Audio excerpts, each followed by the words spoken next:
딸기로 와인을 만드는 사람은 아마 세계에서 저밖에 없을 겁니다. 근데 이제 제가 딸기로 와인을 만들게 된 동기가 있습니다. 뭐냐면 딸기는 겨울에는 굉장히 비싼 편입니다. 겨울에는 굉장히 비싼 편인데 이제 하절기만 되면 거의 똥값수준입니다. 생산비도 안 나가요, 딸기가. 그래서 이제 이걸로 뭐를 할까 제가 연구를 하다가 개발하게 된 게 이제 딸기 와인입니다. 귀농 하셔가지고 네. 처음에 가장 어려웠던 게 어떤 거였어요? 저는 귀농을 13년 전에 했고요. 13년 전에는 귀농 학교다, 귀농 교육이다 이런 제도가 전혀 없었습니다.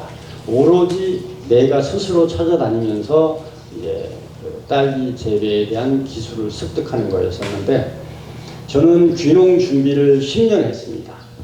직장 다니면서 주말마다 공휴일마다 딸기 재배 농가를 찾아다니면서 이제 그 아름아름으로 이렇게 딸기에 대해서 공부를 했는데 저는 귀농하고 나서 지금까지도요 딸기 재배를 하면서 실패해 본 적이 단 한 번도 없습니다. 물론 제가 준비 기간이 길어서 그럴 수도 있겠지만 계속 승승장구만 해왔습니다. 그래서 저는 실패라는 걸 모르고요. 저는 실패라는 말 자체를 염두에 두지도 않습니다. 내가 이거 해서 잘못될 것이다 라는 생각을 해본 적이 한 번도 없습니다. 왜? 앞으로 가기도 바쁜데 뒤돌아볼 시간이 없습니다. 딸기 수경 재배 하시잖아요. 예. 그 수경 재배 하는 거랑 일반 고설 재배를 할 때도 배지를 해가지고 하는 거 있잖아요. 어떤 차이가 있어요? 아무래도 이제 노동력의 차이가 있고요. 또 생산성의 차이가 있습니다. 제가 지금까지 처음에는 남들이 하는 대로 딸기를 재배해서 심었습니다. 저는 지금 그렇게 하지 않습니다. 제가 육묘를 하는 방법도 다르고요. 또 딸기를 재배하는 방법도 다릅니다. 뭐냐?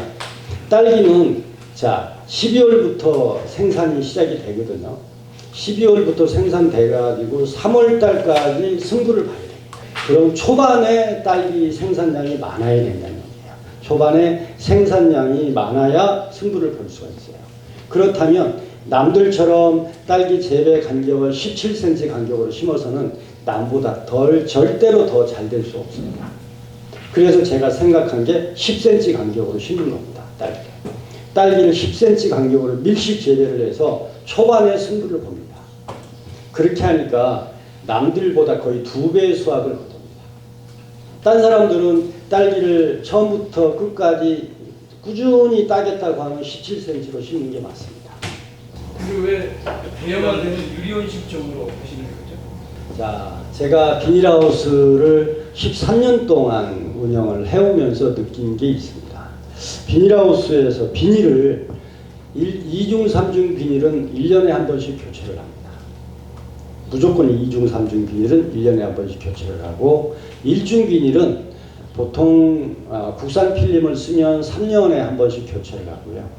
그 다음에 일제 비닐을 쓰면 약 5년에 한 번씩 교체를 합니다. 근데 그 비닐 교체 비용이 만만치 않습니다. 그리고 태풍이라든가 여러 가지 자연재해로 인해서 파손된 것도 많고요. 이런 것들을 매번 보수를 해야 되는데 그 비용이 만만치가 않습니다. 또 있습니다. 유리온실을 하려고 하는 이유가 여러분들 킹스베리나 금실이나 이런 딸기는 굉장히 고가에 판매가 됩니다.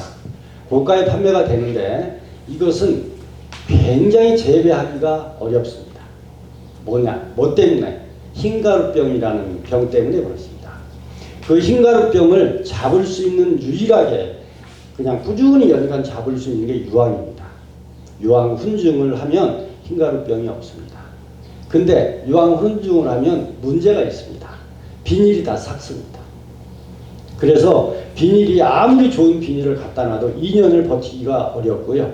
2중, 3중 비닐은 1년이면 무조건 다 바꿔야 되고 중간에 다 찢어집니다. 그래서 그 비닐 교체 비용 때문에 또 이제 저 유리온실을 택하는 게 있습니다. 장목은 딸기로 정하신 예, 딸기로 정한 이유가 있습니다. 딸기가 수입되는 경우 보신 적 있습니까? 없습니다.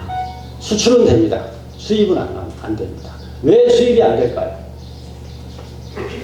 우리나라 딸기 맛을 따라갈 딸기가 없습니다. 전 세계에서. 딸기 수출은 항공으로 이용하나요? 예, 무조건 항공으로 갑니다. 그 콜드체인인가요? 예, 맞습니다. 그러니까 제가 하나 예를 들면요. 제가 인도네시아로 딸기를 수출한다. 그러면 우리가 이제 12월 달, 1월 달에 딸기를 수출하잖아요. 그러면 그쪽은 온도가 약 30도 정도 되고요. 그 다음에 우기철입니다. 굉장히 습해요. 그래서 딸기를 그냥 밖에 노출을 1시간만 시키면 다 썩어버립니다.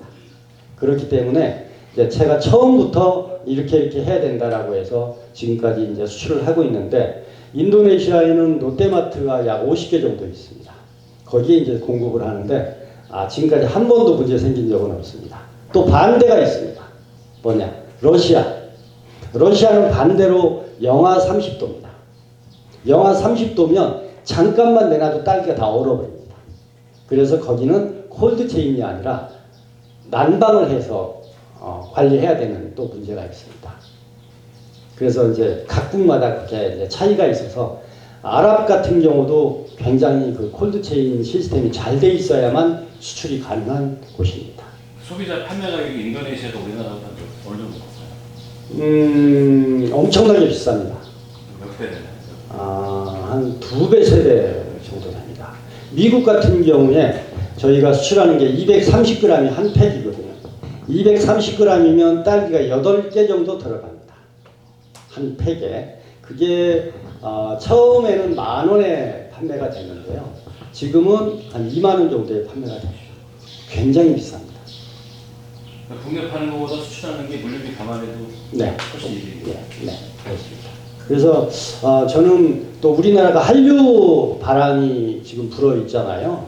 뭐 K 푸드도 그렇고 K 팝도 그렇고 여러 가지 그 한류 바람이 불어 있어서 한국산 딸기라고 하면 아주 사족을 놓습니다. 해외에서. 오죽하면 아랍에서까지 수입을 하겠습니다. 거기서도 굉장히 부자들만 딸기를 먹을 수 있다고 합니다. 딸기에 농약을 많이 해서 네. 우리나라 농약에 대해서 이제 설명을 한번 드릴게요.